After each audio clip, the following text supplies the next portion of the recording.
మామ ఇప్పుడే ఓటీటీకి అయితే వచ్చేసింది. ఇప్పుడే మూవీ అయితే కంప్లీట్ చేశా. మూవీ విషయానికి వస్తే సిస్టర్ మిడ్ నైట్. ఈ మూవీ ఎలా ఉందో తెలుసుకుందాం పదండి. కొత్తగా పెళ్ళైన వాళ్ళు ఇద్దరు బొంబాయి అయితే వెళ్దాం అనుకుంటారు. బొంబాయిలోనే ఒక స్లమ్ ఏరియాలో ఇద్దరు కలిసి అయితే ఉంటారు. కొన్ని రోజులకి ఇద్దరు ఇడిపోగానే వాళ్ళ ఆయన వాళ్ళ ఆమెకాడికి రాకపోయారు కల్లా ఆమె ఇల్లులో తూడ్చే ఒక పని అయితే ఆమెకి కొన్ని కోరికలు ఉండటం వల్ల నైట్ పూట రక్తదాహం కోసం వెతుకుతూ ఉంటది అనుకోవచ్చు. పనులు చేస్తున్న టైంలో వాళ్ళ ఆయన పట్టుకున్నాడా లేదా అనేది ఈ మూవీ స్టోరీ. ఈ మూవీ అయితే అనుకున్నంత రేంజ్లో అయితే ఉండదు, జస్ట్ ఓకే అనిపించింది. స్టోరీ కూడా అంత పర్ఫెక్ట్గా లేదనిపించింది, రొటీన్ స్టోరీ.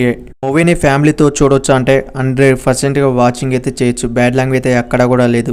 మూవీలో కామెడీ సీన్స్ అక్కడక్కడ తగులుతాయి కానీ sentiment scenes okay అనిపించినాయి.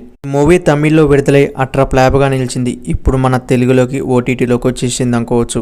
Telugu dubbing అయితే పర్లేదు అనిపించింది. బ్యాక్గ్రౌండ్ మ్యూజిక్ కూడా పర్లేదు అనిపించింది. అక్కడక్కడ సస్పెన్స్ కూడా ఓకే అనిపించినాయి. కానీ మూవీ స్టార్టింగ్ లో అలా లేచింది, తర్వాత చాలా డౌన్ అయినట్టు అనిపించింది. ఈసార్లు చాలా బోరింగ్ గా కూడా అనిపించింది. మీరు ఈ మూవీని చూడాలంటే ప్రైమ్ వీడియోలో దొరికింది. ఒకసారి అయితే ఈ మూవీని లుక్ వేయండి. అలాగే మన ఛానల్ వస్తే ఒక లైక్ సబ్స్క్రైబ్ చేయండి. ప్లీజ్ సపోర్ట్ మీ. మన ఛానల్లో మంచి మూవీస్ ఇస్తున్నాం, ఒకసారి చెక్ చేయండి ప్లీజ్.